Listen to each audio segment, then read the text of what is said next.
Liudijimas. Dėkoju už tavąjį taip. Atvažiavau į Medžiugorję metams. Apsistojau bendruomenėje Marijos šviesa.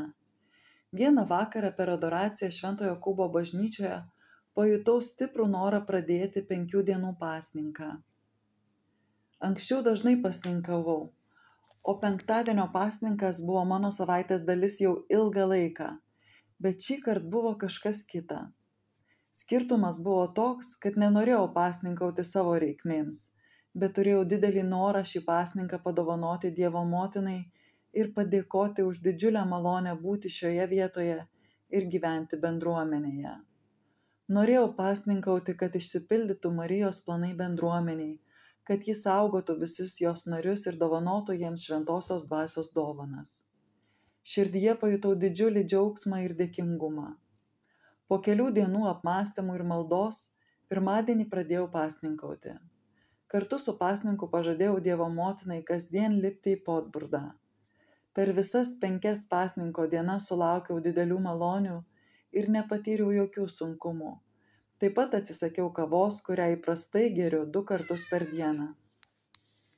Jaučiau didelę vidinę stiprybę. Karštai garbinau Jėzų Eucharistijos sakramente. Meldžiausi, skaičiau šventąjį raštą ir kiekvieną dieną priimdavau Jėzų. Gavėnios pradžioje atlikau išpažintį ir paprašiau kunigo palaiminimo. Penktadienį paskutinę pasninko dieną smarkiai lijo. Nuo kalvų pylė vanduo ir nusileidusi nuo Kryževeco galvojau, ar eiti į Podburdą, ar tiesiai namo. Sušlapau, laikas bėgo, lietus nesiliovė. Galų gale nusprendžiau eiti.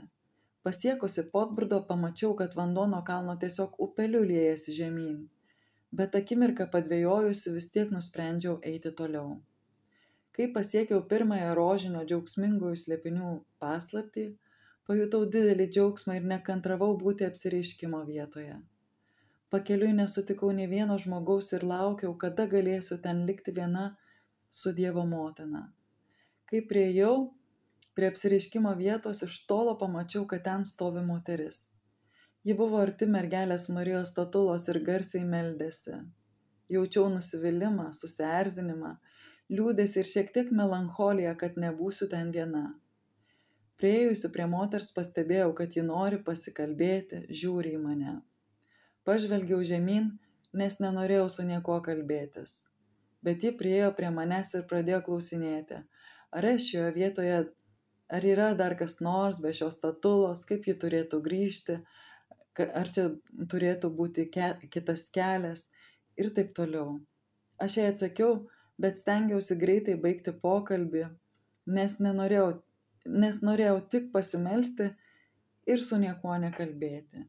Bet ji vis tiek klausinėjo, ar grįšite į kaimą. Aš pasakiau taip, o ji paklausė, ar gali ateiti su manimi, nes nenorėjo eiti viena. Tuo metu jau buvau šiek tiek supykus ir sakiau sau, kad mano kopimas į kalną visai ne toks, kokį įsivaizdavau. Niekada nebūsiu viena, o Dievo motina visada išgirs mano maldas. Ačiū, mano draugė. Dievo motina, noriu padėkoti tau, kad paruošei mano širdį šiuo pasninku, todėl galiu priimti ir suprasti, kad meilės artimui poelgiai ir tarnystė yra labai svarbus atsivertimo, dvasinio augimo ir širdies gydymo kelyje. Zuzana, Slovakija.